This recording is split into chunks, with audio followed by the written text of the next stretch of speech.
Proljeće nam stiže, a s njim topliji dani kada počinje sjetva raznog povrća. Kako bi osigurali klijanje sjemena, neophodna je vlaga i optimalna temperatura zemljišta. Zahtjevi biljnih vrsta prema temperaturi zemljišta su različiti. Kako odrediti vrijeme sjetve ovisno o ovom faktoru? Za svaku biljnu vrstu potrebno je sačekati dok se zemljište zagrije. Temperatura tla mjeri se namjenskim termometrom koji se jednostavno ubode u zemlju na dubinu od 7 do 10 cm. Vrijednost izmjerenog treba biti stabilna barem nekoliko dana prije sjetve. Svako sjeme ima zaštitni omotač koji ga štiti od vanjskih uslova, oštećenja, napada štetočina i pojave bolesti. Taj sloj sprječava i klijanje, ali promjenom uslova on slabi, što omogućava aktiviranje klice. Njegovim vlaženjem on postaje mekši. Sjeme iz faze mirovanja prelazi u fazu klijanja. Osim vode, potrebno je naravno osigurati i optimalnu temperaturu zemljišta.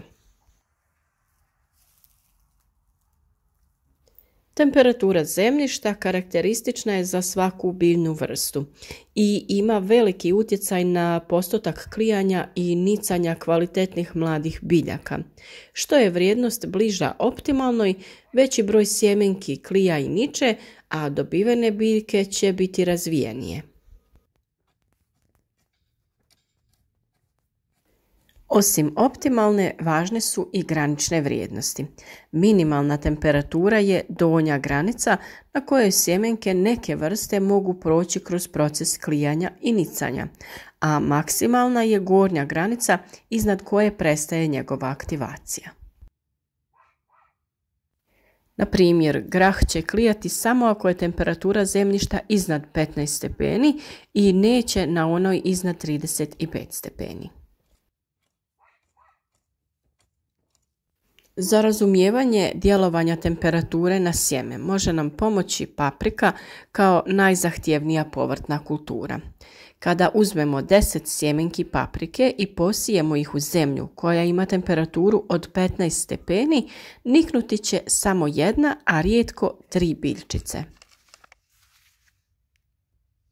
Za to će im biti potrebno nekoliko sedmica. Zbog toga se ova vrijednost uzima kao minimalna temperatura. Optimalna temperatura je 29 na kojoj već poslije 5 dana niče njih najmanje 8, dok je maksimalna temperatura 35 stepeni iznad koje neće klijati.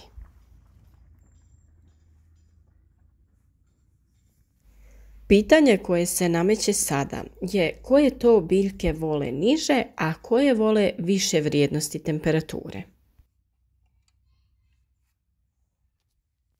Sve biljne vrste možemo podijeliti prema zahtjevu sjemena za toplinom. Bob, grašak i zelena salata su vrste koje klijaju u hladnijem zemljištu, a paprici, paradajzu i bosiljku, na primjer, odgovaraju topliji uvjeti. Kukuruz, soja, suncokret su prema zahtjevima za toplinom između ove dvije grupe povrća. No idemo sada to malo detaljnije objasniti, ovisno o vrsti biljke koju sijete.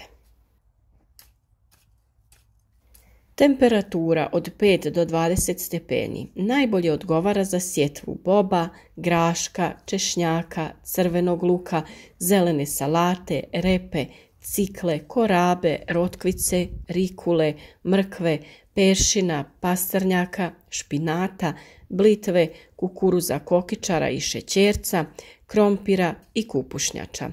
A važno je napomenuti da kupušnjače, krompiri i repa siju se u nešto hladniju zemlju, ali da bi biljke bolje rasle, potrebna im je viša temperatura.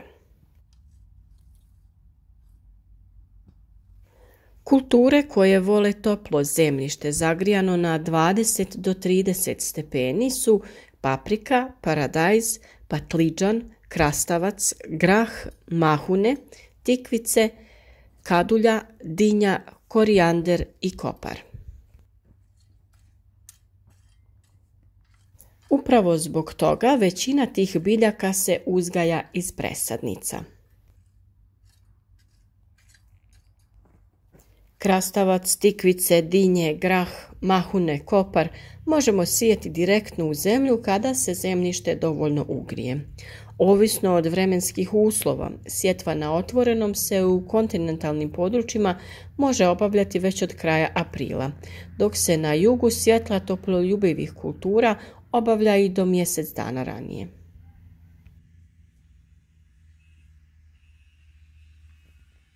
A biljke koje smo spomenuli da vole toplija tla, većinom se uzgajaju kao presadnice, jer je previše rizično sijeti ih direktno u tlo, a i odužio bi se sam uzgoj tih biljaka kao i sama berba. Sve ostale biljke koje podnose niže temperature siju se direktno u zemlju i tako najbolje i uspijevaju.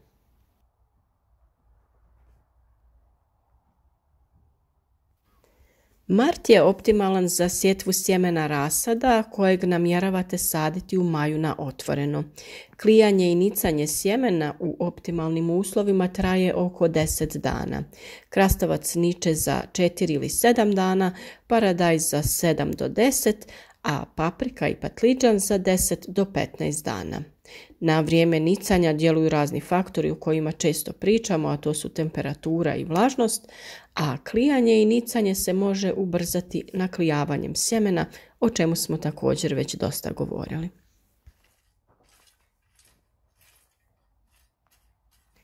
Dužina rasadničkog perioda različita je za različite biljne vrste.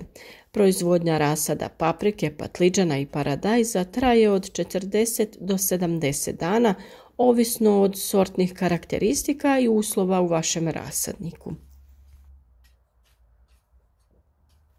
Za krastavce, lubenicu, dinju, tikve potrebno je nešto manje, to jest između 20 i 25 dana. Proizvodnja presadnica zelene salate traje oko 25 dana, dok proizvodnja presadnica kupušnjača traje od 30 do 50 dana. Na dužinu proizvodnje rasada utječe i to radi li se o ranoj ili kasnoj proizvodnji.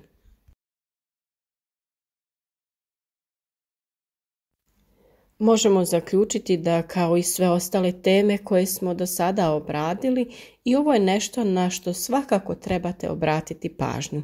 Svaka biljka ima svoje posebne zahtjeve vezano za uslove u kojima klija, raste i dalje se uzgaja.